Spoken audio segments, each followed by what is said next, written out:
non-governmental organization, to the government, and also to remove the stigma. But my friends, I tell you, I was saddened. We're talking about suicide. And on the social media, I know some of the counselors who are here, and my members of my team will see, there was a teacher who hung himself from San Grande in the school. And I paid tribute and condolences to the family. No one knows what goes through the mind of somebody who wants to take their life. But I'll tell you, my friends, the PNM government has led this country into oppression. And a lot of people end up being hopeless, helpless. They can't feed themselves or the family. They can't even buy medication. It's either food or medicine. And because of that, many of them have thought of taking their lives. Yes, friends, this country is a country with a lot of mental stress and depression. So you think you'll hear about deaths here? I'll tell you something as a physician. Many people feel alone and left out. This is another way they may kill themselves. Attempt suicide is by stop taking, especially middle-aged elderly, stop taking the chronic disease medication. Because of that, the sugar will go high, the pressure will go high, the cholesterol will go, they'll get sick, end up in hospital and dying. Because you know why? They don't have money to buy the basics. That's what this wicked government had put. But if you put back this government, UNC government, we will come back on top and look after the people. I have a sad news of statistic here. The COVID-19 pandemic. Here are the statistics, my friends. 10.5 million children have been orphaned because the parents would have died from COVID-19. And you know here in this Trinidad, that is true. And because of that, it's compounded. These children will live a life of poverty, orphanism, abuse, and mental health challenges. And we're not thinking about that. That online learning for the 2 years, my friends, the psychosocial aspects of that will evolve. And we'll see what will happen. Some of these children might end up in crime. Do we have the psychological backup to take care of our children? Our children are our greatest future. That's why our political leader always says, look after the little ones. My friends, brothers and sisters, our leader says, put God in front. And this is what we have. We need to put God in front because this country will have nowhere to go because the patrimony of this country continues to be sold out, and food, health, every aspect of life that we live in is reaching to a point of untouchable. My friend, I am saying this, but let me tell you something. The world keeps changing. Look at it. China has had over 90 days of drought, right? The Yangtze River Basin accounts for 40% of the GDP, right? Now, in Europe, most of the European countries and the rivers have more or less dried up to the point of the worst drought in 500 years. Look at Pakistan. 1 in 7 persons have been affected by the floods. Look at the heat wave in USA. Many of you don't know, in the Horn of Africa, they have 4 successive dry seasons. That's Eritrea, Ethiopia, Sudan, South Sudan, Kenya, and Somalia. But these people are starving. And they used to get food also from Ukraine. But we all know what happened with the war with Russia and Ukraine. So while we're thinking about all this in our little Trinidad and Tobago, amongst our Caribbean neighbors, you know what? Food, as you could see, when tomatoes and bagan reach $20 a pound, food is going to be a scarce commodity. The supply chains, my friends.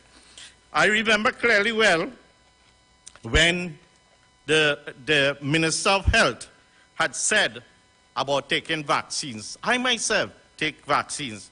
My friends, let me tell you something. On the Ministry of Health website, there is something called, and you need to hear this, the National Strategic Plan for the Prevention and Control of Non-Communicable Disease. And it's labeled on the website 2017 to 2021. But you know what? This is 2022. We're in September. There is nothing. There is nothing. But we are in a crisis because, as the political leaders would say, they have no plan. They have no plan. So when we talk about non-communicable diseases, what are we talking about? Diabetes, hypertension, stroke, cancer, asthma, chronic obstructive pulmonary disease. But I'll tell you something, my friends. Heart disease is the commonest cause of death in Trinidad and Tobago. Cancer, among the other CARICOM countries, we are the leading cause of mortality in Trinidad and Tobago.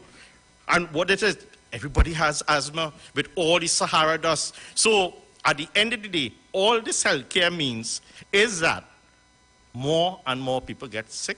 They can't afford the medication. They go to the public health sector and they can't get the attention. Is that a failed health sector? Boo to Diyal Singh. Boo to him.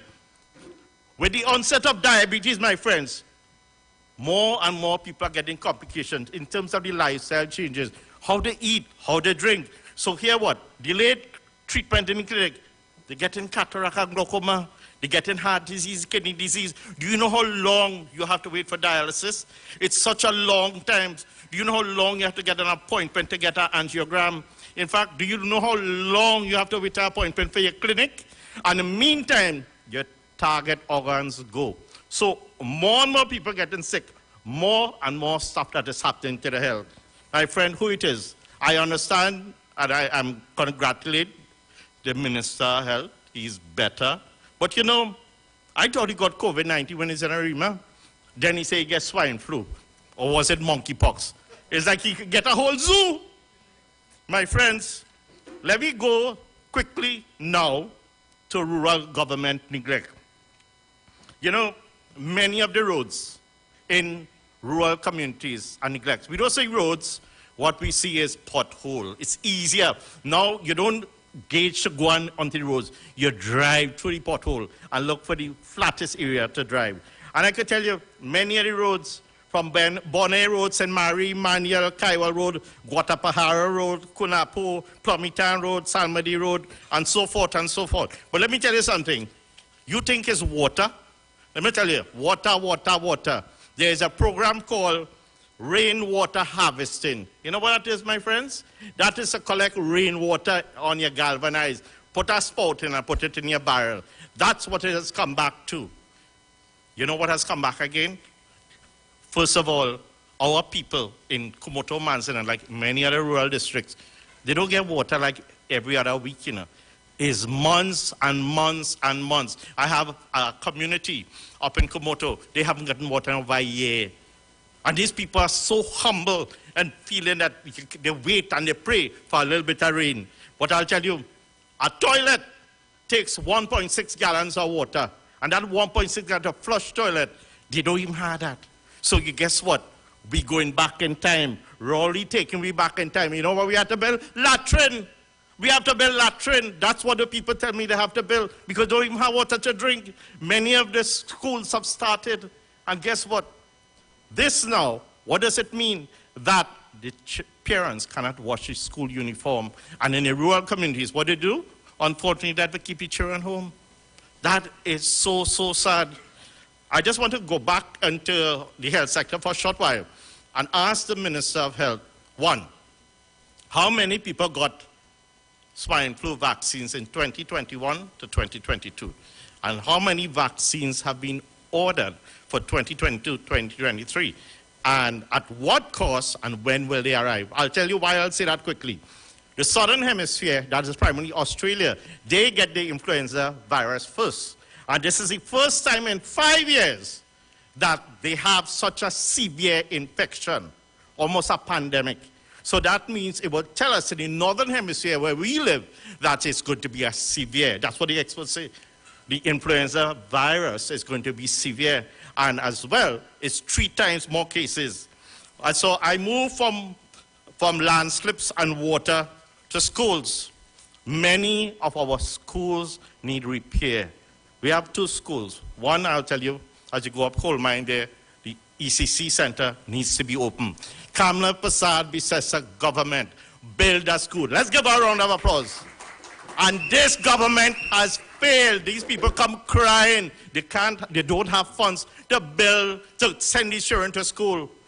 And that is so sad. The Sangre Chiquito Presbyterian School, that school has been in existence over 100 years, but they failed to at least start construction of that school. And then we talk a little bit about agriculture. Kumoto Manzana is full of agricultural products. In fact, I've been in discussion with the CEO of NAMDEVCO to look at non-wheat flour. What is non-wheat flour? Well, you have wheat flour. So non-wheat flour is like breadfruit, cassava, dasheen, yam, green fig, plantain. This is where we need to go as a world, because wheat prices have gone up. And guess what? We have it here. But you know what? We still waiting in pumps in the river swamp.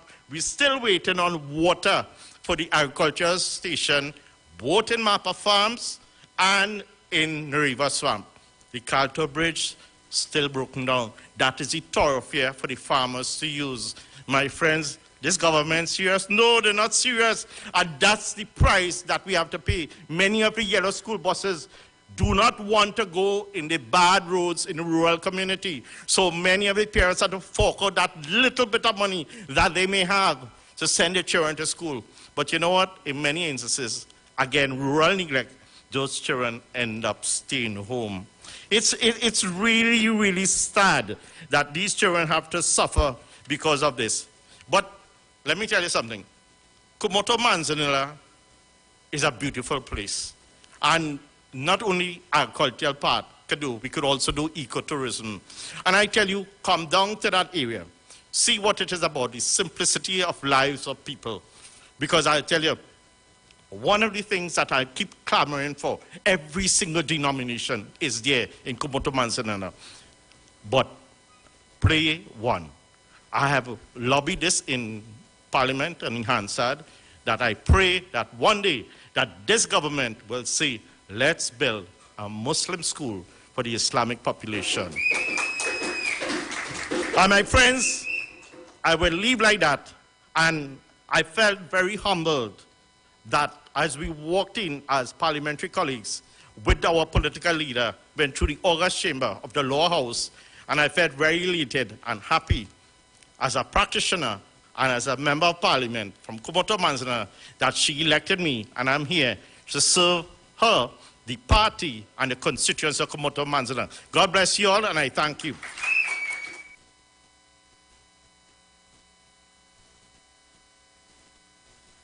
Some of them crying out for freedom. Want freedom. Everybody crying out for democracy. Now it's time to take a stand, yeah. Come on! Cause this is the revolution, the people's revolution.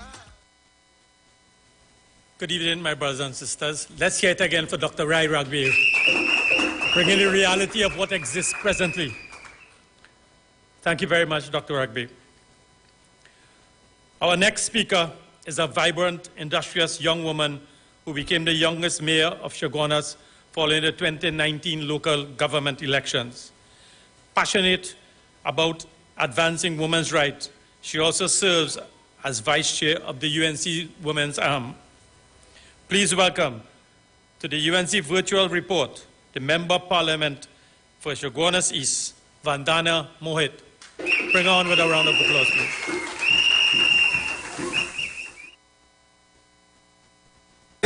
Man and woman sing freedom. Everybody sing freedom. Everybody sing. As we move in this people's revolution, my brothers and sisters, let's all walk together as one. This revolution is about restoring our democracy. And this revolution is about stopping this creeping. Honorable Political Leader, Mrs. Kamla Prasad Bisesa, my UNC colleagues present, our dear viewers and followers, and you, our supporters present here, a pleasant good evening. As I stand here this evening, I want to give thanks to our honorable political leader for the opportunity to serve, and thank the people of Cunupia, the people of the borough of Chaguanas, and the constituency of Chaguanas East for their confidence in electing me. Today we have entered into the third session of the 12th Parliament. In all my time spent serving, I must admit, being an opposition MP involves the most politics. But I am glad to have those around me who have definitely been the driving force in getting it done. I must say, standing on a platform to speak is indeed a privilege, But speaking about the continuous hardships faced by our citizens is not one that we take pride in doing. But we continue to speak of the hardships being faced by our citizens with the hope of something being done to make things simply better. It is extremely sad, my friends, that whilst this government boasts of how much and how great they are doing as it relates to taking good care of you, the citizens, and mere days after we celebrated our 60th independence, we have to receive phone calls of persons having to walk away from supermarkets after learning that they have not received any money on their food cards for the month of September 2022. Can you imagine the first week of school, parents have to walk out of supermarkets with no food to feed their children? But tonight, no long talk. We are calling on Donna Cox to come clear with citizens and tell us bright and early tomorrow morning, why have food card recipients not received money on their food cards for the month of September? We call on you to answer what has caused this. Is it that you are reviewing again, because you know they love to review? Or is it that your ministry has not received the releases for the month of September to top up cards for food card recipients? You must come out and speak to these recipients and let them know what exactly is happening, since many have no food in their homes as we speak. Just this morning, whilst I was getting dressed to go to Parliament, a gentleman called me and said, Vandana, we have nothing to eat, Gil. Help us with our 200 self now, just to buy some food. The cupboard's empty. So we are calling on the minister to give us those answers. Those people are awaiting answers. My friends, as I move on, we are at a place where we need answers. When mothers are putting aside shame and standing to say, I don't want them suffering like I am suffering, with tears flowing from their eyes. When mothers have to cry out about the prices of school supplies being too high and describing it as a burden. When thousands of students missed out on the opportunity of online schooling because their mothers and fathers couldn't afford a device, and we have to wonder, we have to sit now and wonder, where are they and what's their future like? And I am not saying these things. Look at the media. Parents complain as new term nears, prices too high. This is from the Trinidad Express. Parents up for second-hand books during back-to-school shopping. And you all would have seen on CNC3 where that mother was begging for her children not to suffer like her. So I am not saying this. It's reported all over the media. When mothers have to resort to begging on the streets to feed their families, when thousands choose to beat the sun and stand up with the hope of receiving a cruise ship job just because of the lack of employment opportunities, what does that tell us as a country? What does that tell Rowley and the PNM? That tells us it is hard out here, and really hard out here. That tells us the people are fighting for survival. That tells us the government isn't seeing what the citizens are experiencing. That tells us, most of all, enough is enough, and the PNM must now go.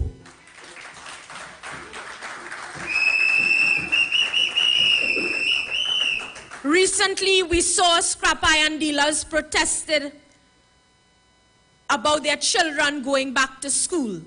Rather, scrap iron workers protesting about their children going back to school.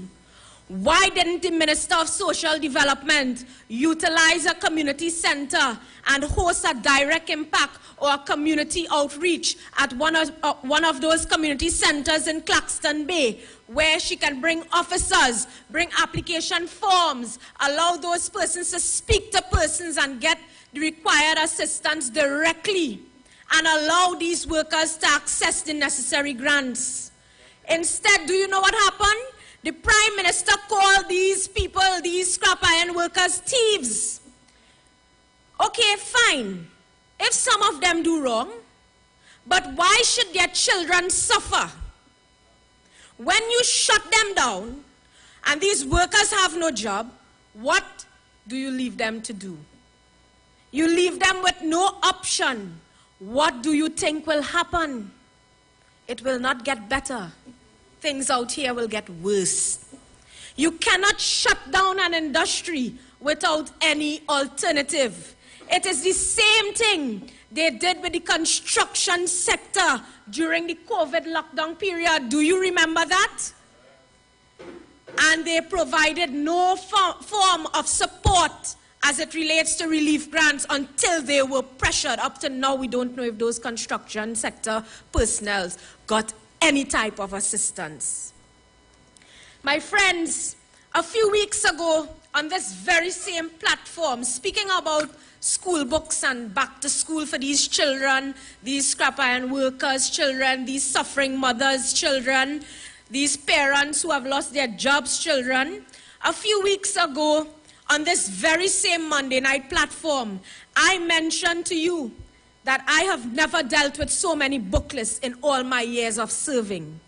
And you know, sometimes you ask, what is the PNM doing? What are these ministers doing? But sometimes we as representatives, we have to say thank God for corporate citizens.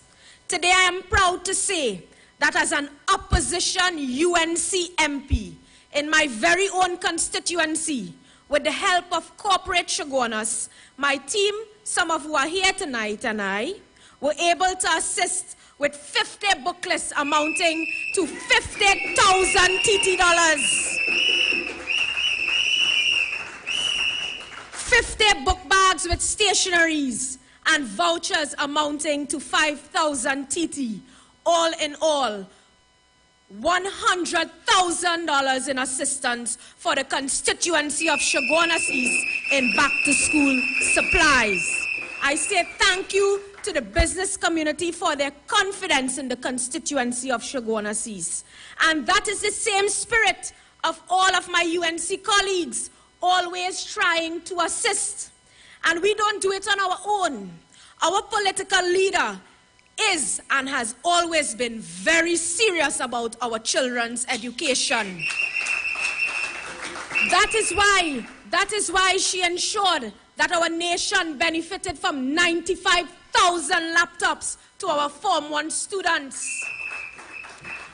That is why she ensured that poverty was reduced by 7%. My friends, what do you think happens by removing VAT from 7,000 food items? You always hear that happened under the UNC. Do you know what happened? It decreases food bills within the households. My friends, what do you think happens by processing 7,000 certificate of comfort under the UNC? This happened. You have access to better homes, since you can now access financial support through the various ministries, self-help, NSDP, or even the banks, because you have something to say, this is mine. What do you think happens by increased minimum wage, which happened under the UNC from $9 to $15? This allows for increased income within low-income households. And that, my friends, is how you attack and deal with poverty issues facing your country if you are serious about improving the lives of those facing hardships. Not sit down from the diplomatic center or the Twin Towers as we call it, or elsewhere, and hear the people cry out, gas price too high, flour too high, food prices too high. And speaking about food prices, I want to touch on the school feeding program. On May 8, 2022, it was reported in the Trinidad Guardian, as hard times hit, more mouths to feed in schools, not me, reported on May 8. And it was reported as well that there's a request for 7,000 extra meals through the school feeding program. Do you know what happened prior to that 8th of May 2022? On April 22nd, 2022, we called on the government to revise the school feeding program by expanding the school feeding program to cater for more students who are in urgent need of this program. When we called for the extension, the minister in the Ministry of Agriculture, Land and Fisheries, Avinash Singh, said, by me calling for the expansion of this particular program, the school feeding program, he almost doubted himself, and I quote, as though the program was stopped. So we call for the expansion, he thinks we call for it to stop. And that is their intellect. My friends, school has started. The PNM continues to cut food cards, and that's a fact. Parents are struggling to meet daily expenses in an attempt to recover from the effects of COVID-19. And we have not heard anything. We have not heard anything about the request for 7,000 extra meals under the school feeding program. And we are calling tonight for the government to answer to this.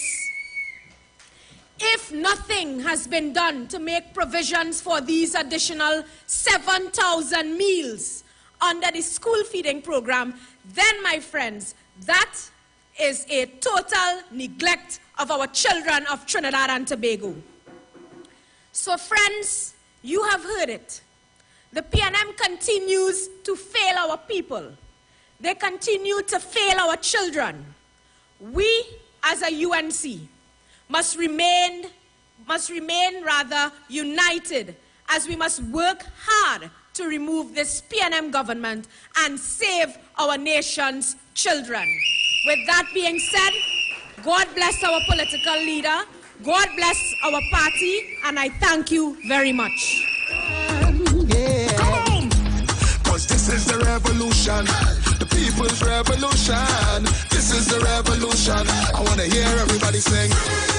Everybody sing freedom. Man and woman sing freedom. Everybody sing freedom. Everybody sing.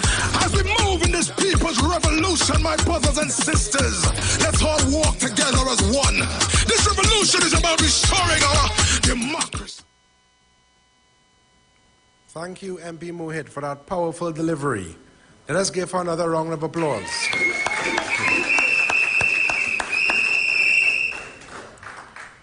Our next speaker is a stalwart of the labor movement and former President General of the All Trinidad Sugar and General Workers Trade Union. He served as Minister in the Minister of Works and Transport, Finance and the Economy, and Labor during the Kamala Persad-Bissessar administration. Fondly known as Rudy, he is a firebrand in the Parliament. Please welcome to our virtual report, MP for Couva South, Mr. Rudy Indarsingh. Revolution is about stopping this creeping dictatorship. Welcome to the revolution. People crying out for justice. Some of them crying out for freedom. Want freedom. Everybody crying out for democracy. Now it's time to take a stand. Political leader of the United National Congress and leader of the opposition, the Honorable Kamala Persad-Bissessar, my colleagues on this virtual platform here tonight, and my colleagues at all levels of our party, great party, the United National Congress, wherever you are locked on our respective social media platforms, a pleasant good night to each and every one of you. You would have heard from MP Vandana Mohit You would have heard from MP Dr. Iwer about the continued neglect of the citizens of Trinidad and Tobago, the poverty, the sense of pain and suffering that our citizens continue to undergo under the incompetence and visionless government led by Prime Minister Dr. Keith Rowley over the last 7 years. And tonight I want to deal with a very important issue in relation to a commission of inquiry which was appointed by the Prime Minister Dr. Rowley on the 8th of March this year, which was supposed to focus on the formation of this inquiry into the death of 4 of these divers at Paria and also the lone survivor, Christopher Boudram. And from day one, the Prime Minister and the government was not serious about treating this commission of inquiry with a sense of purpose, urgency, and commitment to ensuring that there was true justice and fairness on behalf of all the families of the deceased divers and the lone survivor. And I say so because sometimes we forget the reality. We must never forget when they initially formatted a committee, they put a person on that committee by the name of one Eugene Tia, a former president of the Energy Chamber, knowing fully well there was a conflict of interest. He had a legal relationship with the Minister of Energy and Energy Affairs. So the committee was doomed to fail from the beginning because he was conflicted with his relationship, and this is how Rowley and his government started off. And in that context, it was the leader of the opposition, it is the UNC that called out the Prime Minister and the government, and it led to the government making a 360 roundabout turn to save their face, and in that regard, dropped the committee, and based on the pressure they got from the UNC, Dr. Rowley, who initially chastised the opposition for calling for a commission of inquiry, had to turn around and resort to the same UNC suggestion to save the face of his government. And tonight, if we could put up on the screens to show the importance of this commission of inquiry, because the incompetence of the government was clearly spelled out in relation to the headlines on the 3 newspapers. And if we could get the appropriate slide to show that the headlines on the Newsday and on the Express and on the Guardian, no tools to do our job, shameful start, no pens, no paper, no printer, no internet. And I want you to listen to the words of the chairman of the Commission of Inquiry. And I quote the chairman: "To those who await answers as to how and why their loved ones died, and to the general public, you have our unreserved apology that this commission of inquiry has been delayed yet again." The words of the chairman of the commission showing the incompetence of the government, showing the incompetence of the Prime Minister. And we must ask ourselves the question tonight and continue to ask after tonight. After 189 days, why did the government fail to resource the commission of inquiry to ensure a prompt start to do the work on behalf of the families, to end their pain, to end their suffering, to end their trauma? I'm forced to recollect what transpired outside of Paria on that fateful night. They did not even supply them with a tent, not even a cup of tea or coffee or biscuit. A lack of empathy and the actions of this government in relation to the funding and resourcing of this commission of inquiry says much in terms of the continued government track record as it relates to a lack of care and no empathy for the ordinary people of this society.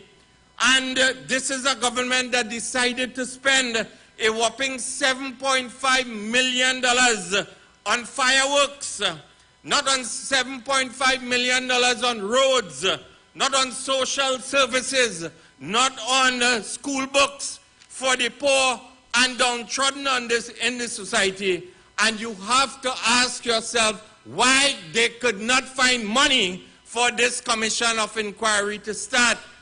There is a sinister plan on the part of the Prime Minister and the government of Trinidad and Tobago to cover up what they want to hide, and this is why the United National Congress will continue to sustain pressure on the government of Trinidad and Tobago. And if you can't get money for internet, you can't get money for pen, paper, and printer, you could imagine the evidence is now on the seafloor. The evidence is not now on the seafloor. The diver's hyperbaric chamber is 60 feet below the surface. And tonight, I ask, where will the resources come? I am not an expert, but I have to ask on behalf of the opposition, because this will need specialized equipment to reach the depths of where this hyperbaric chamber is lodged on the seabed. So you can't get money, the commission can't get money for pen, paper, and stationery. You can imagine they will get money to get specialized equipment to survey this hyperbaric chamber. Which agency has examined this hyperbaric chamber before it went to the seabed? Tonight I call upon those who are responsible for this sanctioned murder at Paria to tell us whether any of the investigative agencies in this particular probe, whether they were able to have sight of this hyperbaric chamber before it went to the seabed, my brothers and sisters. And then you had last Friday in the Parliament, a fellow by the name of one Simon De Nobrega, the Minister of Communications. The fellow lucky. He got 10 days, he got the ability to speak in Parliament because the Minister of Everything, Sneaky Stewart, was out of the country and he got obliged to speak. And he did not do himself any justice. So tonight I want to say Simon De Nowhere, because that gentleman is one minister you cannot find at all. He's always nowhere to be found. And as a matter of fact, instead of calling him Simon De Nobrega, we should call him Simon De Nowhere. Because he mysteriously comes to the Parliament and tells the Parliament that he cannot apportion blame because he knows fully well, and tonight we must put up on the screen, because Trinidad and Tobago must know that indeed, and I want to read from the Trinidad and Tobago Gazette, that in terms of assignment of responsibility for the office of the Prime Minister, in the exercise of the power vested in me by the President by Section 79(1) of the Constitution of the Republic of Trinidad and Tobago, in accordance with the advice of the Prime Minister, I hereby assign to Dr. Keith Christopher Rowley, MP, responsibility for the office of the Prime Minister, including the administration and business of departments of the government as specified in the schedule here to attach with immediate effect. And you will see very clearly, if they blow it up, you will see commissions of inquiry commissions of inquiry fall under the responsibility of the office of the Prime Minister. So, Dim Nobrega, I want to tell you, tell the country the truth, that the responsibility and the fault and the incompetence lied with the office of the Prime Minister in terms of this particular issue. This dark day in our country's history. And then, if that was not enough, because we do not know, because I want to tell them they want to protect members of the Prime Minister inner circle. So from day one, this commission of inquiry must fail under Rowley, and they will go at any length in this country to frustrate the commissioners and what they are setting out to do on behalf of the people of Trinidad and Tobago. And that is why the UNC will not rest in terms of transparency and full accountability in this state-sanctioned murder in relation to what transpired at Paria. And then I want to come to deal with a fella by the name of the Attorney General. The leader of the opposition has renamed him or christened him as Reginald Limo. He is, the fella don't know if he's junior counsel, if he's senior counsel, and the latest faux pas is that when he was questioned by the media as it relates to the resourcing of the Commission of Inquiry, he told the country, don't ask me, ask the office of the president. He said, ask the legal counsel to the commission, Ramesh Lawrence Maharaj.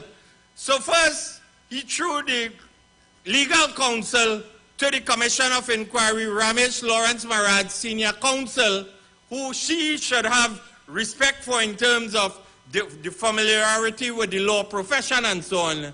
He threw him under the bus. He said that's Ramesh's responsibility to get the commission going. Then he flip-flop again, and on the said afternoon, he said that is the responsibility of Her Excellency, the Office of the President of Trinidad and Tobago. And in an unusual, swift response, Her Excellency rebuked the Attorney General with an immediate press release. I think he will go down in history as the only Attorney General to be rebuked by Her Excellency and a president in Trinidad and Tobago. Your Excellency said, not me and all you. That is not my business. That is all your responsibility. I merely carry out the wishes of the Cabinet of Trinidad and Tobago, and that is the responsibility of the Cabinet and by extension, the Office of the Prime Minister. So that is shameful. Imagine your Attorney General, our Attorney General, though he not familiar with the Gazette, he not familiar with the constitutional framework of this country. That is the person who is the legal advisor to the Cabinet of Trinidad and Tobago. And if he don't know the Gazette of Trinidad and Tobago, could he advise this government on an efficient commission of inquiry into the tragedy at Paria? I ask you that here tonight, my brothers and sisters.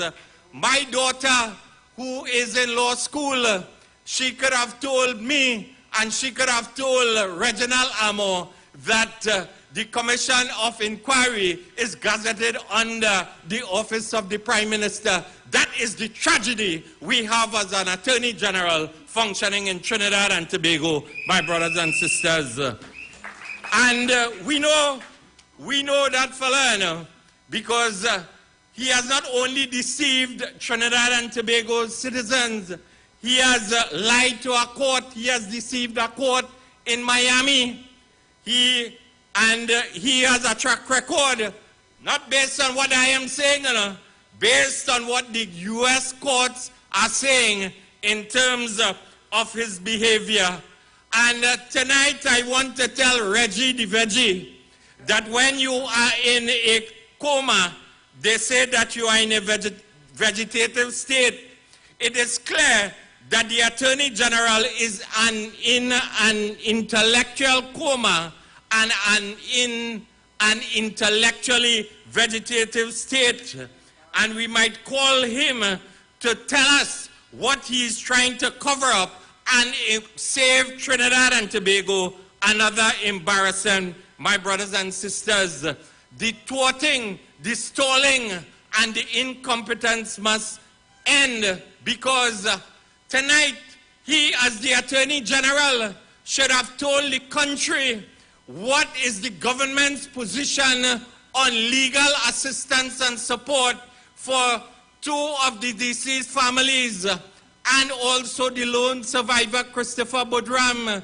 The chairman of the Commission of Inquiry told the Christopher Budram and the 2 families who wrote for legal aid that we do not offer that kind of support, but we will refer it to the Attorney General. Instead of embarrassing himself and not being familiar with the Gazette and the responsibilities of his office and the cabinet of Trinidad and Tobago, he should come out and tell the country whether the government is prepared to legally back the families of the 2 deceased divers and the lone survivor Christopher Budram, so that we could ensure that there is fair play, there is justice, there is accountability and transparency before the Commission of Inquiry, my brothers and sisters. That is the issue. That is the issue.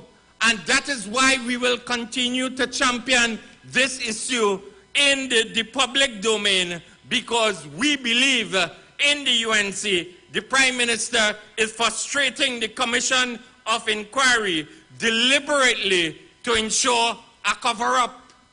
And we must always understand that Rowley and his cabinet has not been about the people over the last 7 years. There has been a relentless and sustained attack on the ordinary and poor people of this country, and you are seeing it playing out in relation to how they are treating this Commission of Inquiry in a flippant, in an arrogant, and in a very disdainful manner, my brothers and sisters.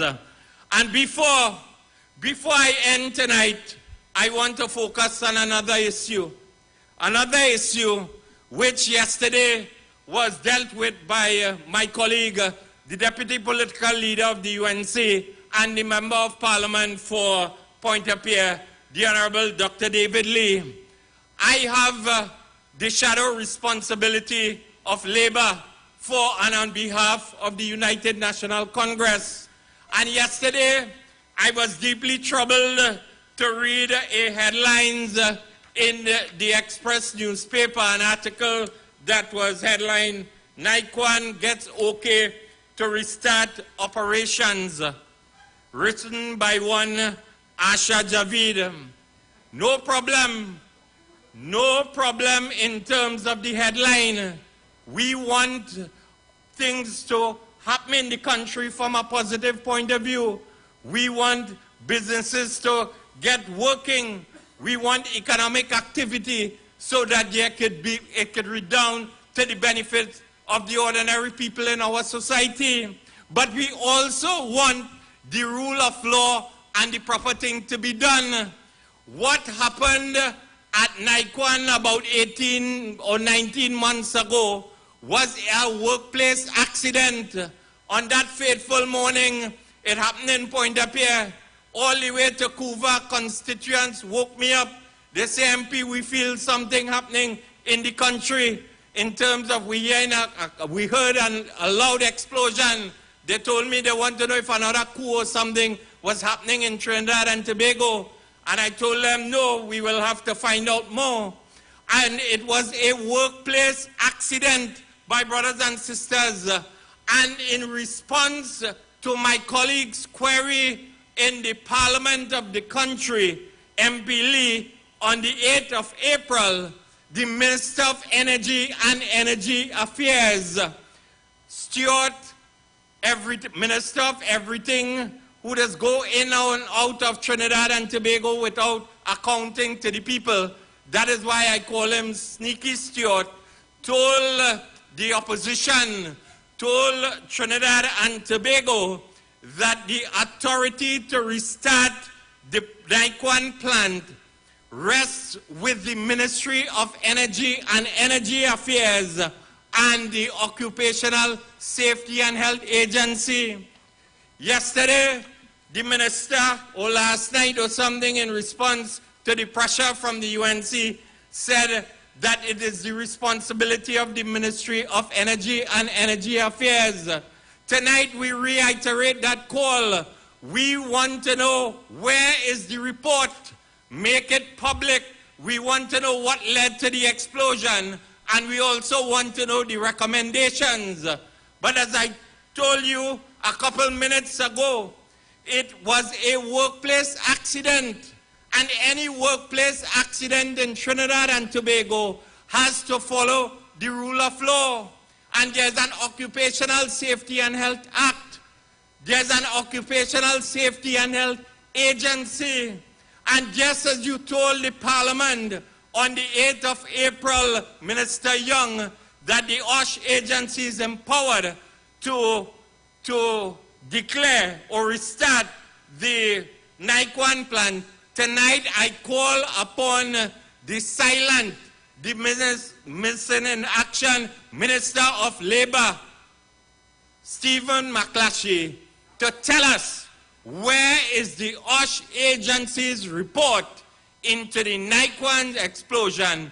Make it public, and we want to see when Naikwan was declared fit to resume operations, not only by the Ministry of Energy and Energy Affairs, but also the Ministry of Labour via the Occupational Safety and Health Agency.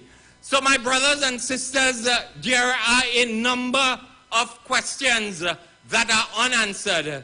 You must connect the dots. You must know why you cannot trust Rowley and his line band. They are not committed towards transparency, accountability, fair play, and justice for the ordinary people of Trinidad and Tobago. May Almighty God continue to bless all the workers of our great land. May Almighty God continue to bless the United National Congress for continued growth and development in serving the people of Trinidad and Tobago. And may Almighty God save our Queen, Kamla Persad-Bissessar. I thank you. Revolution, this is the revolution. I want to hear everybody sing. Everybody sing freedom. Man and woman sing freedom. Everybody sing freedom. Everybody sing. As we move in this people's revolution. Thank you very much, MP Rudy. Could you give him another round of applause, please? He has exposed this hapless, hopeless government, the PNM government. Hopeless, destroying us piece at a time. Our next speaker is a strong voice in our parliament. He previously served as Trinidad and Tobago's ambassador to United Nations under the Kamla Persad-led government and continues to serve our nation in the House of Representatives. Please welcome to our virtual report, Member of Parliament for Naparima, the Honorable Mr. Rodney Charles. Stopping this creeping dictatorship. Welcome to the revolution. People crying out for justice. Some of them crying out for freedom. Want freedom. Everybody crying out for democracy. Now it's time to take a stand. Political leader of the United National Congress, Mrs. Kamla Persad-Bissessar, activists gathered here this evening in this holy place, members of our viewing audience. Tonight, I call upon all right-thinking citizens, all teachers, all nurses, all doctors, all taxi drivers, all police and firemen and women, police and firemen and women, all 80,000 workers fired by this Keith Rowley administration. I want to tell them tonight, and this will be part of, anytime I get a forum, I'll be making the point, that they cannot vote PNM and blame the UNC for the nonsense that passes for governance in Trinidad and Tobago. I want to tell them, because the future of our nation is in their hands. I want to tell them, if they do not already know, that the PNM is the problem. Keith Rowley is the author and finisher of our crisis that we face. Keith Rowley is the, to use scriptural terms, he is the Alpha and the Omega of our misfortune. Tonight, I come to tell Trinidad and Tobago that the UNC has a plan for the safety and security of the citizens of our beloved country. All of us know in our hearts of hearts that we are in crisis with crime. And I ask the question, does anyone here tonight feel safe? No. That is the reality we face. Today's Express, if we read the media today, today's Express, front page, that's September 12th, front page, this is a mad scene. That is the Express. Subheadings, Claxton Bay, Dr. Lee is here, his constituency, gunman shoot up bar, kill patron. Malik, 2 men die in a hail of bullets. What's going on? Maloney, man shot dead while liming. Lawlessness.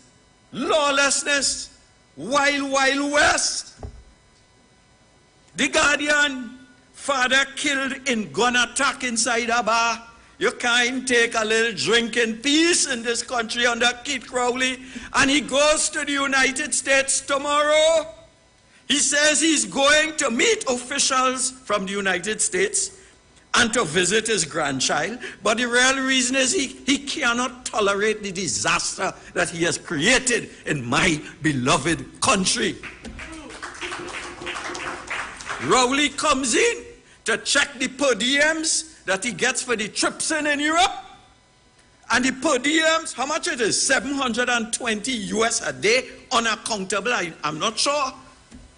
But every day he's out of the country, he gets tax-free per diems. You and I have to pay for that. And you and we are not safe. Newsday today, page 5, Claxton Bay, murder victim's brother. Guns like socks and shoes, everyone has one. That is our country. Lord, help us. Lord, graciously help us. This is what Rowley is doing to us. You know, that wicked man said in 2015, when he was campaigning for Prime Minister, that the yardstick that we will use to measure our success in crime fighting is how you feel about your security. That is the criteria. Well, Dr. Rowley, none of us feel safe in your disaster that you have created. None of us feel safe. If you sit in your home, you're not safe. In your veranda, you're less safe. In your front yard, you have to watch everybody who pass in the road. And you start to want to bolt because you want to get a head start. If you jump the fence, you have to run inside.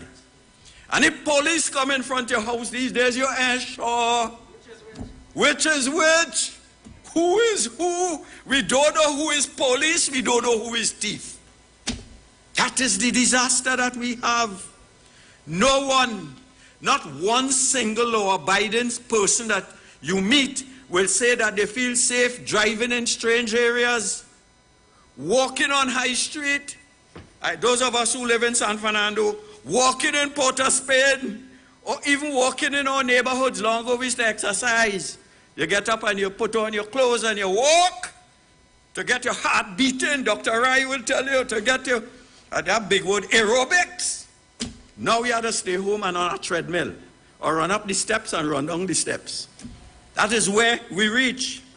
But our feeling is supported by statistics of our calamity. As of today, we have 414 murders and counting. At this rate, we will cross 600 murders. You know what it was last year? 265.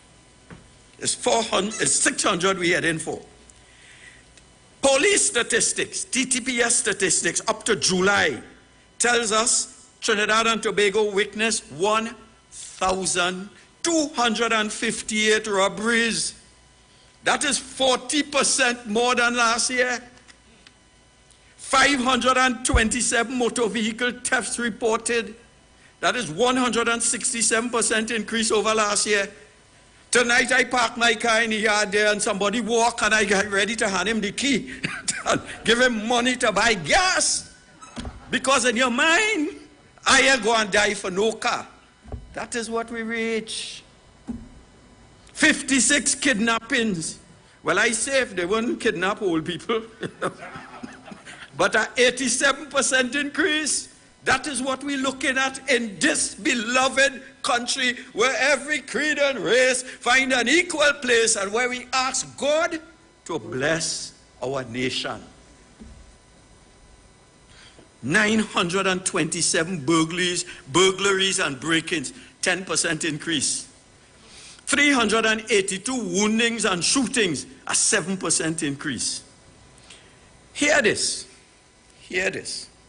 A Sunday, 21st February 2021 Guardian report frighteningly indicates that between 2010 and 2019, 8,383 people went missing.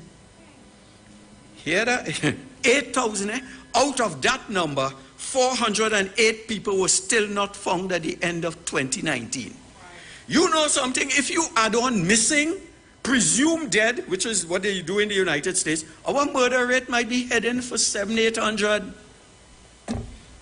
Ladies and gentlemen, Rowley have no shame. Forget Hines, waste of time. We have to hold Rowley accountable. You can't jump in our country, drop out, go in Europe, go in Switzerland, you give us a schedule and you twist back and you go on Germany, you come in Trinidad, you went today in Parliament and tomorrow you're going to the United States. The last time he went, he spent a month. I would really want to tell him, go and stay. Please go. Please go. The SSA estimates that there are 12,000 illegal weapons in Trinidad and Tobago. So in 2015, hear this, in 2015, when the murder rate for the entire year was 410, who was in power? For most of 2015, us, led by Kamla Persad-Bissessar. The murder rate then was 410 for the entire year. And that is less than the murders we have to date so far.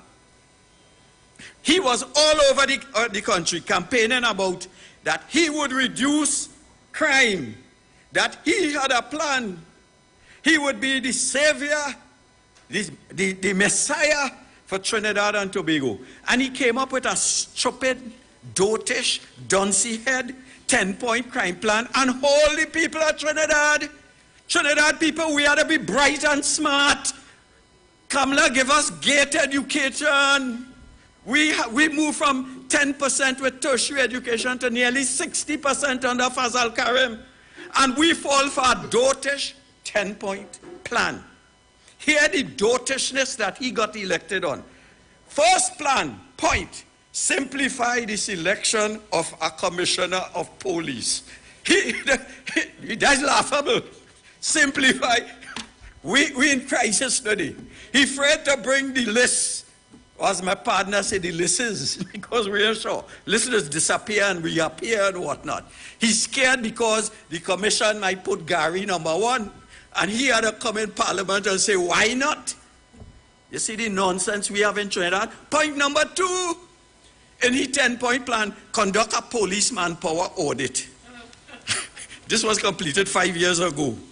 It found that 3,000 out of 7,500 officers were not on active duty. But what has he done to increase police patrols? We have enough police in Trinidad that every street in every hotspot area should have a policeman patrolling all 24/7. 3 shifts. High Street should have police up and down. We have enough police to do that. The problem is management. He talks about establishing municipal police units in all local government bodies and the THA. I understand that that is best said in writing. We have people from Princestown Corporation, and I understand they're supposed to have 100. How many you all have? 30 out of 100. This is a gross incompetence. This is laziness. This is slothfulness. This is dunce-headedness. Ashamed to say it. But what they say in the dialect, plain talk, bad manners. Give the PCA, Police Complaint Authority, greater powers and the right to independently prosecute offenders. That was he put. Nothing done in that regard as of today. The PSA calling for more powers. Here a joke. Here what Trinidad and Tobago, swing voters in San Fernando West and in St. Joseph, supposed to have bright people, doctors, lawyers, engineers. They supported this nonsense. Item 6, make witness tampering an offense. 7, make unlawful eviction an offense. 9, review anti-gang legislation. 8, implement the urban renewal plan for East Port of Spain, recommendation by the Ryan report. You know what that dunce-head Rowley government did? Ignore the Ryan report, create the Rutkins report, and throw both reports in the dustbin. That is governance for you, boy. That is who we vote for. That almost have to say, shame on you. Shame on you. The number 10 in their report, CCJ as the final court of appeal. You see that? The day the CCJ becomes our final court of appeal and they move the Privy Council, all of we jump on a boat and head to Venezuela. Don't stay here. The PNM has a capacity to infiltrate all our independent institutions and make them subservient to the will of Balize House. We, citizens of Trinidad and Tobago, the day some probably down the line, we should have the CCJ, but not with this dotish, incompetent, corrupt, dictatorial Keith Rowley administration and his minions. We can't have that. The Prime Minister's wake up, he go on the jaunts, have a good time, wake up in the morning, and he just catch a VAPS. The VAPS he catch was public health emergency. Crime is a public health emergency. If you ask him, he don't know what it means. What exactly is crime as a public health emergency? Prime Minister, you do not seem to know. So let me educate you, Prime Minister. I, Professor Rodney Charles, educate. I know he's a slow learner, but I will endeavor to use my teaching skills. Prime Minister, an emergency is defined as, quote, a serious, unexpected, and often dangerous situation requiring immediate action. So when you say that crime is a public health emergency, we expected some form of urgency in the response.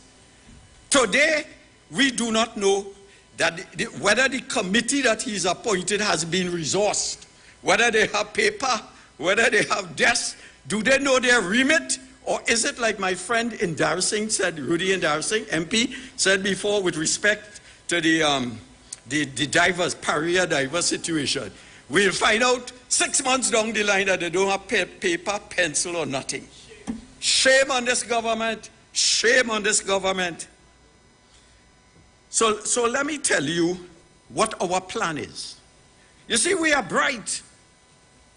Kamla Prasad Bisessa is a brilliant lady. Give her a round of applause today. And let me tell you, the PNM is very good at coming in our party and putting culture. So when we hear stupidness about our leader, we must stand up and tell them, we voted for Kamla Prasad Bisessa. The right-thinking citizens of the 300,000 citizens have determined, for whatever reason, that she is our leader, and no 2x4 so-called independent commentator is going to comment on our leader, and we will accept that. No, sir. No, sir. We are brighter than that. And they have to deal with her. And I'm telling you tonight, I am the prophet Rodney Charles. And the prophet said, speaking unto the multitude, that she is going to be the next Prime Minister of Trinidad and Tobago. And who don't like it could take it and put it in their pipe and smoke it.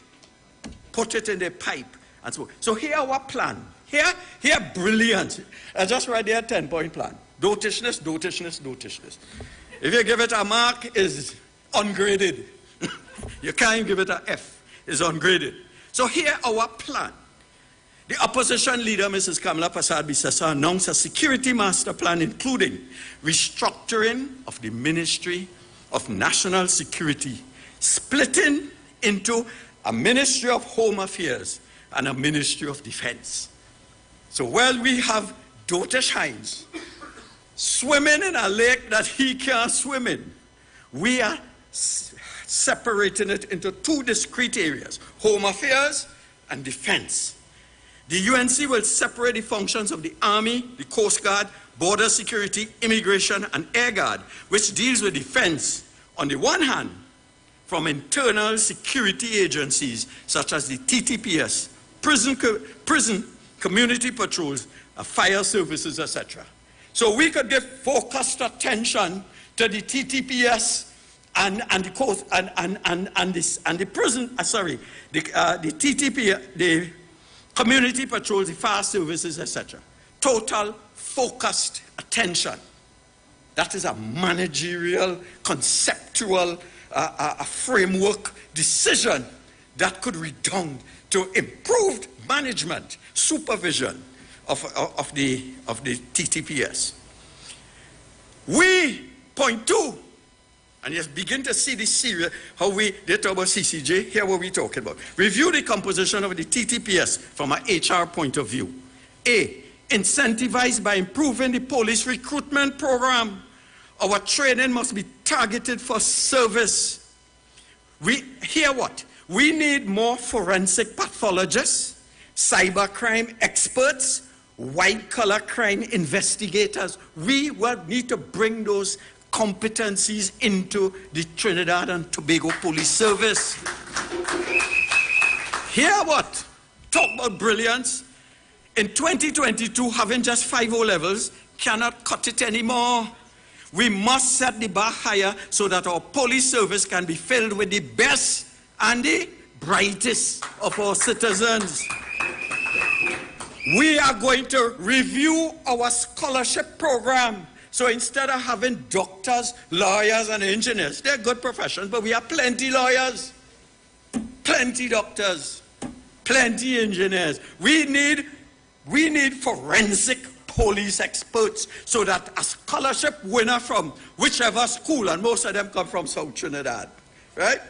From whichever school, he gets an island skull and he gets to study subjects that will end up in the police service. So our commissioner of police should be an island scholar, and the entire leadership will be our best and brightest.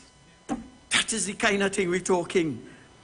A UNC government will increase qualifications for entering the TTPS to at least an associate degree or equivalent, and will ensure that a standard program of training be put in place, which, for example, will require all police officers to receive firearm training annually and mandatory training in de-escalation approaches. We bright.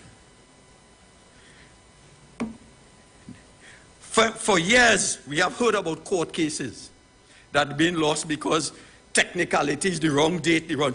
We have a surplus of lawyers. We'll bring them into the police service, and so that they can handle court cases. So that, and two things will happen. We free up police to do police work, and we put in intelligence into the system so that we win court cases. We're real bright. We'll accelerate promotion for high-performing officers. Item 3, we will set smart goals for the police service. Specific, measurable, achievable, relevant, time-bound. For example, we are coming with a list of things we're doing. When we go in, we say we want you to reduce the murder rate by 10% annually. And that makes sense? And they work back. What do we need to do? We need to recruit, we need to do this, we need to that. Those are the things that support a smart goal. We will reduce police response time by 10 minutes. You call police now and you're sure you're here in a car. We don't have a car, we don't have a this, we don't have a that. No, sir. If somebody's in my yard and they jump in my fence and I call the police, within 10 minutes, a police officer. We have enough police. The question is management. We'll reduce the remand population by 10% annually. Young citizens of the country, not yet convicted, languishing for years in the remand yard. Isn't that a shame? They don't care about citizens. Lock them up. Lock up. That's their approach. Increase crime detection rates to 50% in 3 years. 4, and you're seeing the superior approach of a Kamla Persad-Bissessar government. Providing adequate resources to the TTPS and having mechanisms to maintain. What we have in Trinidad and Tobago is breakdown maintenance. What we want is scheduled maintenance. So they buy a car, and the car tells you every 5,000 miles, they send it in for oil change and whatnot. The Minister of National Security stated in April that out of 1,796 closed-circuit television cameras, 733 are not working. And he don't know whether they're in hotspot areas, or whether they will be, when they will be fixed. Oh, Jesus, sorry, oh, Lord. That is third world incompetence. We have seen the Coast Guard. We have vessels parked up for months.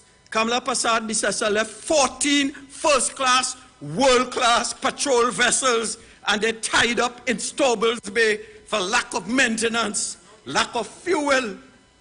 That is gross wickedness. That is incompetence. We will make sure that the equipment we supply are properly maintained to save the taxpayers' money. The UNC government, 5, believes in an all-of-government approach. We don't waste time on committees. It is evident that forming new committees yearly does not bring any relief to the crime situation. Not one committee has helped reduce the number of gangs formed in hotspot areas. The time has come to stop committees. It is not an answer to crime. Not an answer to crime. The UNC will ensure that every ministry, from education to social development to sports to agriculture, that they will have a key role to play in producing an environment that encourages national growth and development with a consequential reduction in criminal activity. And also, we are known. Our leader has a heart. She's a woman. She's a mother. She's a grandmother. She will deal with the social issues like persistent poverty, high unemployment. You think under Kamla Persad-Bissessar we would have sent home 5,000 workers in Petrotrin? Do you think that? We will deal with underemployment, social disintegration, daily retrenchments, and increased social inequality. Today, when you walk in Trinidad, you have the sense that the big boys up there and we little cockroaches down here. I have been to functions in the States, in Finland, in India, in Germany, and I've never felt so insecure as in Trinidad. You're walking there and where you from? You know, like you're from South. You do not feel like all of us are equal, like all of us are God's children. That is what the PNM does not understand. A UNC government, the time is running out on me, a UNC government for its part will increase spending on crime prevention and crime rehabilitation. You know how much money is spent on crime prevention and crime rehabilitation? 5% of the billions for the national security budget. We will increase that to 40%. We will do that. This government finds it acceptable to allocate billions on crime suppression, that is locking up people, jailing people, and peanuts on the equally important areas of crime prevention and crime rehabilitation. And I'll give examples. We must shift money to areas of crime prevention. So scouting, the little boy learns discipline. He puts on a uniform. He's dressed right, he's a killer, we'll do our best, and he learns. So while he's growing up, even if he comes from a hotspot area, he learns about discipline, about human interaction, about social integration. So they do not spend money on cadets, police youth clubs, scouts, girl guides, 4-H farmers clubs, national mentorship programs, youth skill development programs. I asked the question tonight. Follow this logic, follow PNM logic for me tonight. How can the PNM allocate 353 million to the SSA, which is a macro agency, eh? Spy. 353 million, but 4 million to cadets? Which planet that makes sense on? 353 million to the SSA and 1 million to the National Mentorship Program? Where does that make sense? 1 million on the Youth Skills Development Program? You spend, hear this, if it's laughable, I wouldn't say it. You know. It's 353 million to spy on us, but 4-H clubs, $10,000. I was a member of the 4-H club. That's a long time ago. You learn to plant garden in school every Friday. We learn to plant thing and we and you'll get a love for agriculture. They give that 10,000. I say shame on Rowley. I say shame on that cabinet. Shame on Stuart Young. Shame on all of them who agree to this nonsense. Ladies and gentlemen, I could go on and on to give you the excellent ideas, but time is not with us. So we will do all in our power to elect Kamla Persad-Bissessar so that these things will come to fruition. Everybody say, as we move in this people's revolution, my brothers and sisters, let's all walk together as one. This revolution is about restoring our democracy. And this revolution is about stopping this creeping dictatorship thing. Welcome.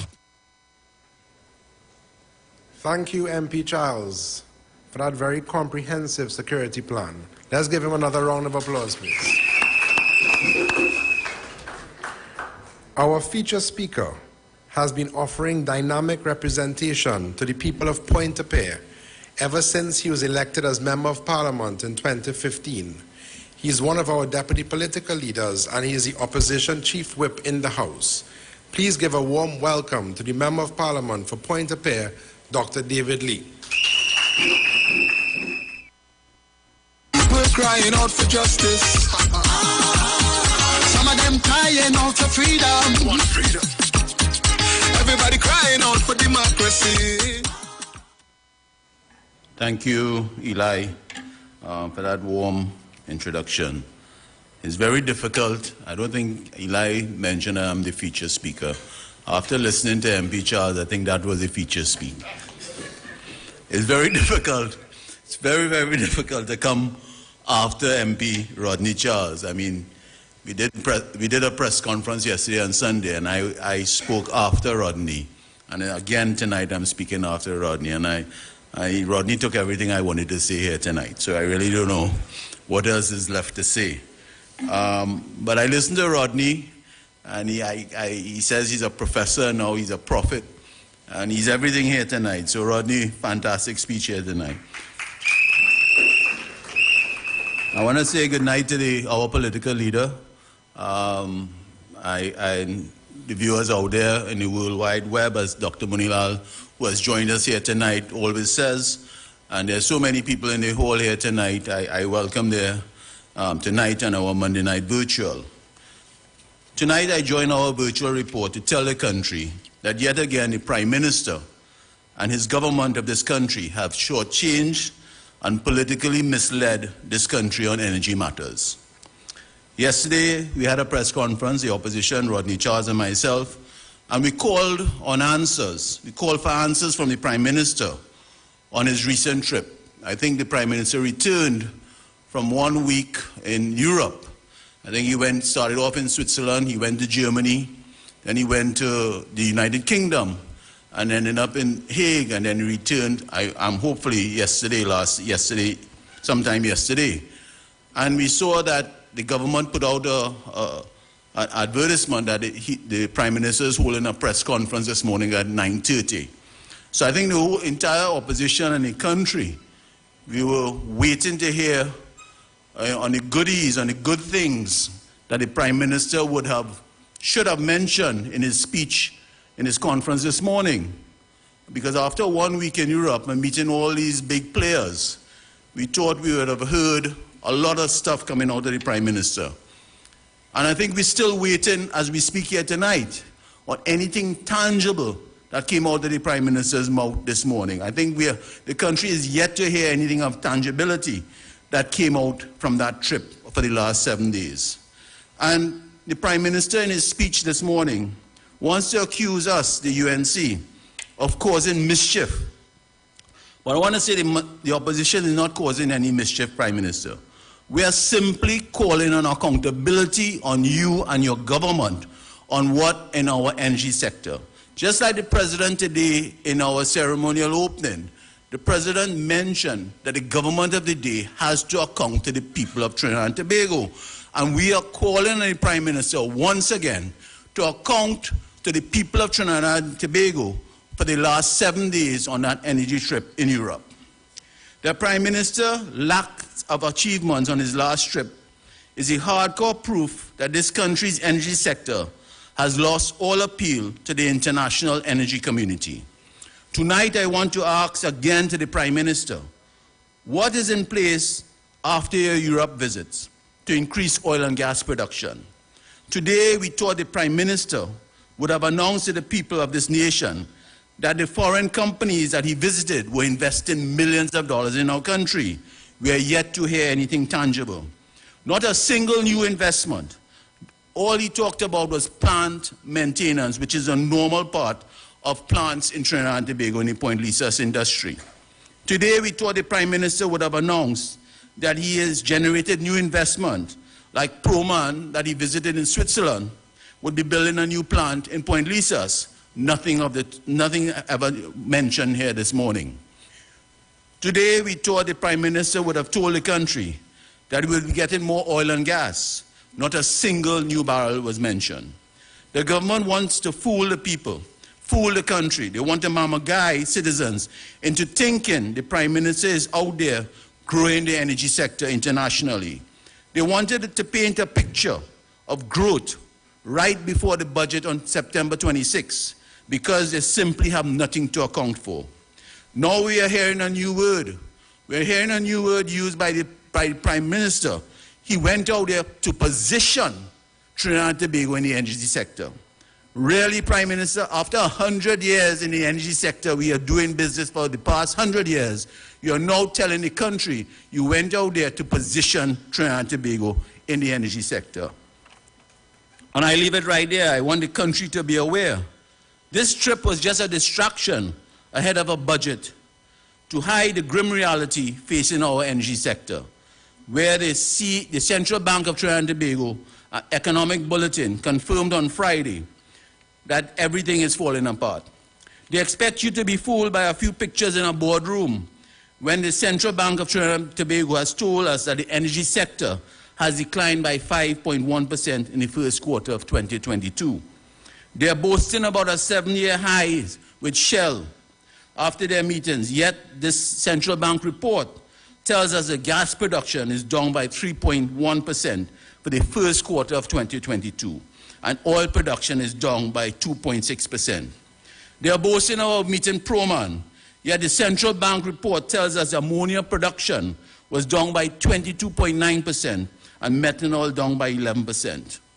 Trinidad and Tobago must not fall for their gimmicks that these oil companies have agreed to invest more. The oil companies are simply maintaining their plants at Point Lisas. There has been no new investments announced by the Prime Minister. This trip was nothing but a cover-up to hide that this government has caused this country to lose billions in revenue had Point Lisas not fallen apart due to the poor gas negotiations back in Houston. Today would have been making billions for the country. This morning, the Prime Minister told the nation he went to meet the decision makers. Tonight, I asked the Prime Minister, why aren't those decision makers coming to Trinidad? They used to come to Trinidad when Kamla Persad-Bissessar was the Prime Minister. So why are they not coming anymore? The reality is that the Prime Minister and Stuart Young have gone to beg these energy companies who are simply losing interest in Trinidad and Tobago as our energy sector becomes unattractive under this present government. This country has been an energy powerhouse for years, and it has been the executives of these companies that used to come to us looking for good investments. Ask yourself, why we have to now go to them? Simply because we have lost the incentives and attractive environment that under the Kamla Persad-Bissessar we had. In 2015, Shell CEO, Mr. Ben Van Buren, visited Kamla Persad-Bissessar at the Prime Minister's residence. The oil companies came to our government because our government and our energy sector then offered them hope. It is no secret why Prime Minister Rowley and Energy Minister Stuart Young have had to go to London to beg for energy investments. The reality is that after 7 years, this government has not offered a single incentive that could lead to increased new investments in our energy sector. And I want to remind the country here tonight, this government that is in place has been leading our energy sector since September 2015 to now. We're in September 2022, that's approximately 7 years. And they had 3 energy ministers. They started off back in September 2015 with Nicole Oliveri, the MP for Labre. She lasted 1 year. Then the late Franklin Kahn, he took over, and he lasted a few years until his passing. And now we have Stuart Young as the 3rd Minister of Energy. And I want to also remind the country, during those past 7 years, what they have done, and they have destroyed our energy sector. They shut down Petrotrin and the refinery. They negotiated badly in Houston, that bad gas negotiation that have our Point Lisa plants for the most closure in the past 7 years. They failed to incentivize the energy sector, and they failed in their shallow and bid rounds that they have put forward in the last 7 years. So they have not been successful in the past 7 years. And now you hear the Prime Minister on his last trip talking about positioning our energy sector. Ladies and gentlemen, viewers out there, things are bad in our energy sector. Tonight we are calling on the Prime Minister to tell the nation what has happened with Atlantic LNG. Because on his trip last week, he mentioned when he met with BP and Shell, they were discussing restructuring Atlantic LNG. In January 2022 this year, when the Minister of Energy, Stuart Young, announced that shareholders such as BP and Shell, as well as NGC, had signed a heads of agreement for the restructuring of Atlantic LNG, they committed that those negotiations would be completed in June 2022. We are ending September 2022, And we are asking, what is the delay in the negotiations? I understand the Prime Minister in one of his addresses said that it is coming soon. And we are saying the movie industry is a dead business. There are no more coming attractions, Prime Minister. Tell us the truth about those negotiations of restructuring Atlantic LNG.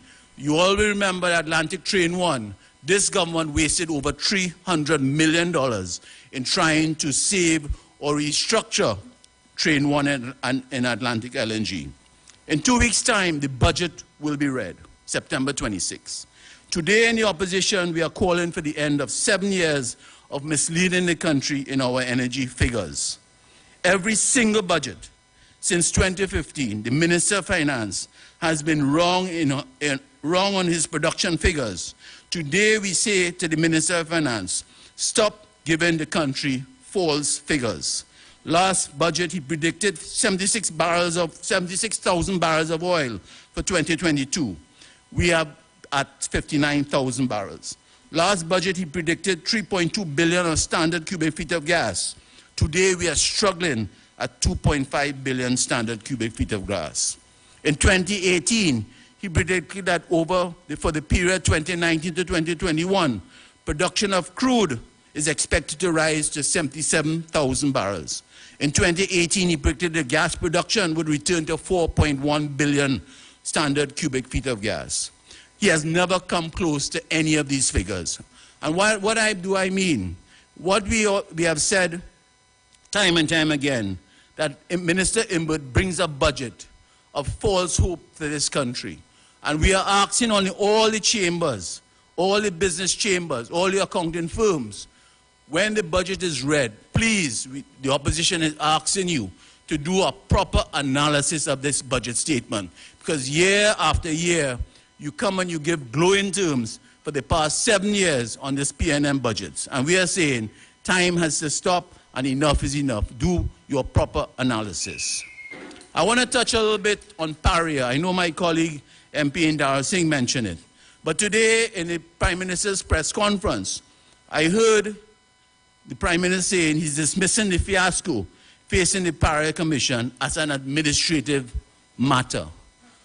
Now, these are the words of the Prime Minister. What happened in Paria, it affects not only MP Indar Singh, because I know one of the divers reside in his constituency. One of the divers also resided in my constituency of Point-de-Pierre. And the debacle happened at the Point-de-Pierre, the Paria waterfront. And we are saying, Prime Minister, the loss of 4 citizens' lives is a national matter. You had a duty as this nation-elected Prime Minister to place public importance on this inquiry. Imagine the Prime Minister saying there's enough people on the government payroll to solve this. Prime Minister, we are saying you are on the payroll of the people of Trinidad and Tobago, yet you solve nothing. This is callousness shown towards the loved ones and memories of our divers who have lost their lives in the Paria tragedy. This week's plea by the Commission of Inquiry Chairman, as MP Indar Singh said, Councillor Jerome Lynch, for resources reflected this government's total lack of care to what happened to these divers and their families from the very start. And the Cabinet should feel ashamed, not only for the disrespect shown by to the loved ones, but what has happened in the past 189 days. This Cabinet, this government, has put a commission of inquiry in place. And we are saying, stand up to the responsibility and show that you care for the people of Trinidad and Tobago by ensuring that our commission of inquiry is done properly, Prime Minister. You owe us that. You owe the families of the divers that. I want to turn a little bit to NICON. And if I can show a slide of NICON. Now, MP Indar Singh went into a little bit about NICON. And NICON is the old WGTL plant. And MP Indar Singh, we were shocked when we read in the newspapers yesterday about the restarting of the NICON plant. And why we say we are shocked? Because as MP Indar Singh had mentioned, I had asked a question in Parliament to Minister Young on the 8th of April. And MP Indar Singh had the pleasure of having the question and the response here tonight. I want to read a part of a follow-up question I asked Minister Young to the question about when the Naikwan plant would restart. And I want to quote from the Hansard. And I quote myself, Mr. Lee, a follow-up question to the Minister Young. With the findings of the plant of the disaster, this is Naikwan plant, would it be made public? Meaning, would the report of the disaster be made public? And this is Minister Young's response. Madam Speaker, at this stage, I cannot provide a firm response to that. Because, of course, this is a private plant, meaning the Naikwan plant, which was our plant, WGTL, that was sold to Naikwan, that is operating. But I am sure at the time when they cross that safety hurdle, the government will be in a position to tell the population some of the findings, etc. But to give a commitment at this stage with a private entity with proprietary information, confidential information, etc., to put that in the public domain, that is not something I'm prepared to commit to. I want to remind Minister Young, the Naikwan plant / WGTL plant sits on each and every on the taxpayer's property called the Petrotrin Refinery compound. We own that compound. We, the citizens of Trinidad and Tobago, own that compound.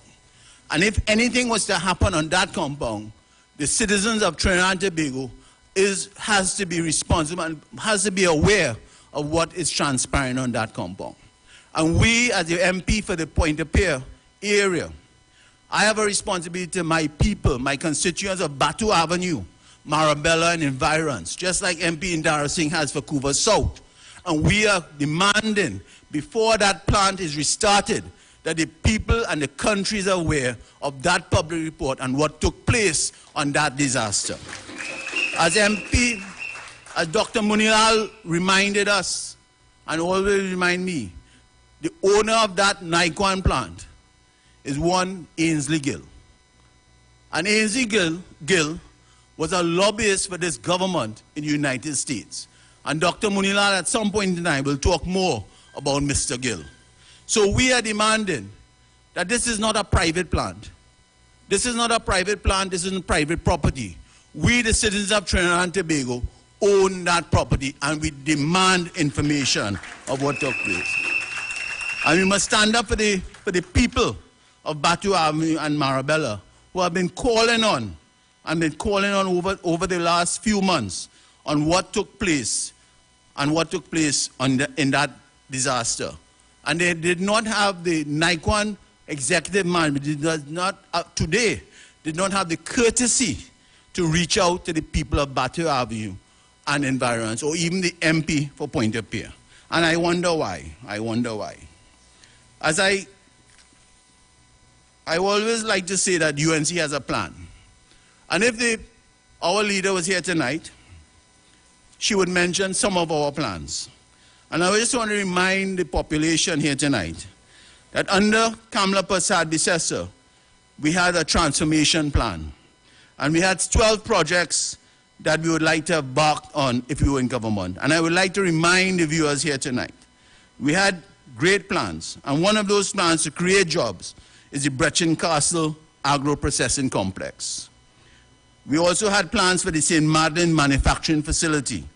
We had the East-West Biotechnology Manufacturing Corridor, the Sevilla Digital Innovation Park, the Tamana Solar Park, the West Port of Spain Trinidad Creative Arts Area, East Port of Spain Steel Pan Manufacturing Facility, the Payarco Airport Aircraft Maintenance Repair and Operation Hub, Cedra Special Economic Zone, Point Galeota Energy Hub, the Plymouth International Cruise Ship Marina Complex in Tobago, and Tobago's first local branded hotel. So we had projects. And as Deputy John says, always say, election has consequences. So this country would have been in a better place today if Kamla Persad-Bissessar would have been Prime Minister again. So as I come to a close, I know we had a long night.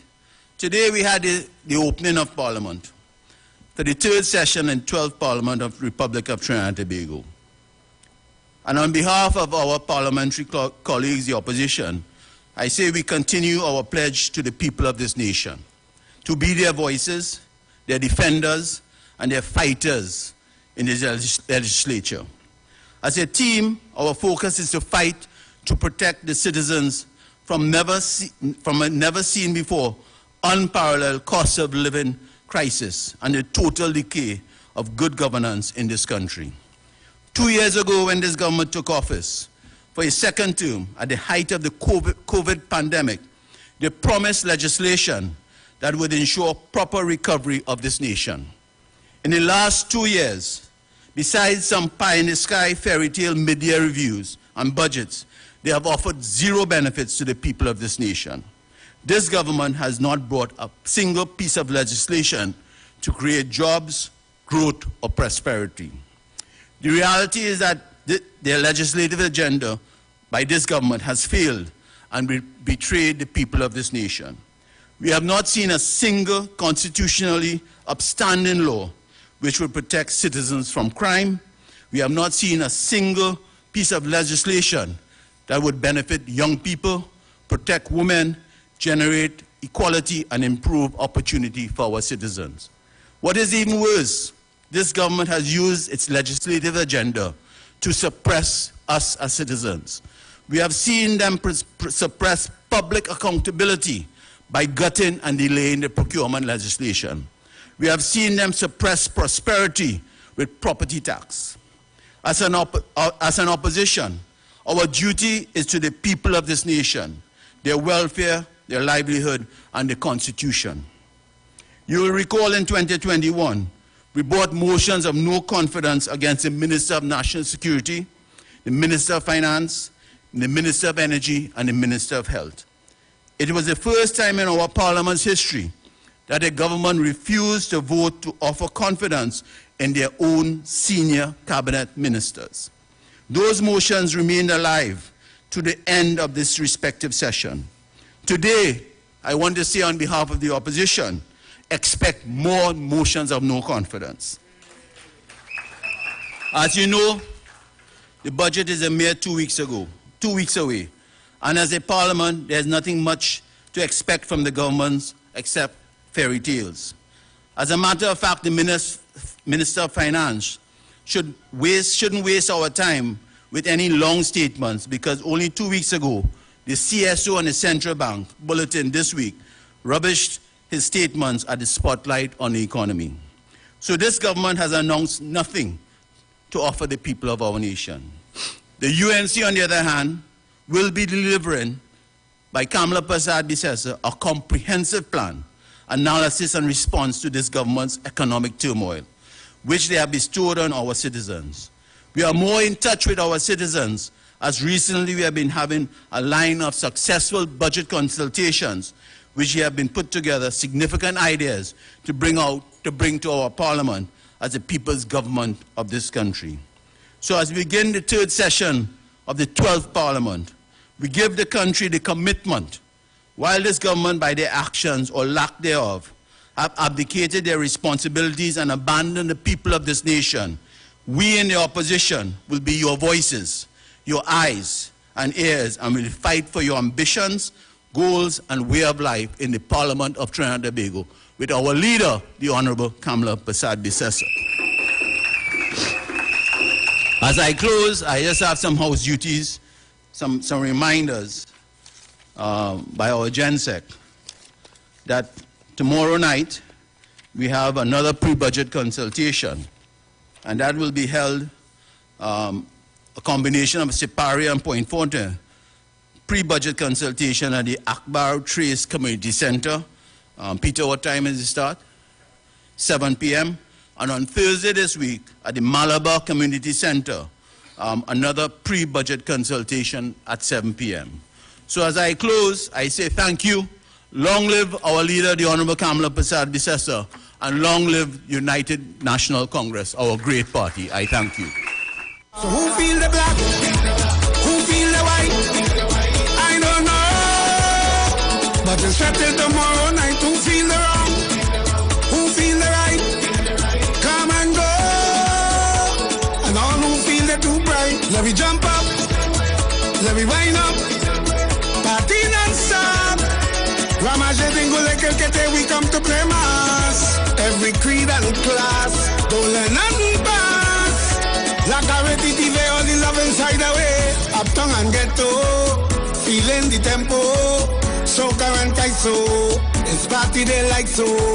Soon as we land, fun is the plan. We like to jam, like the man bam. Waving the hand inside the band, we inside the band. And if you cut me, you go see blood.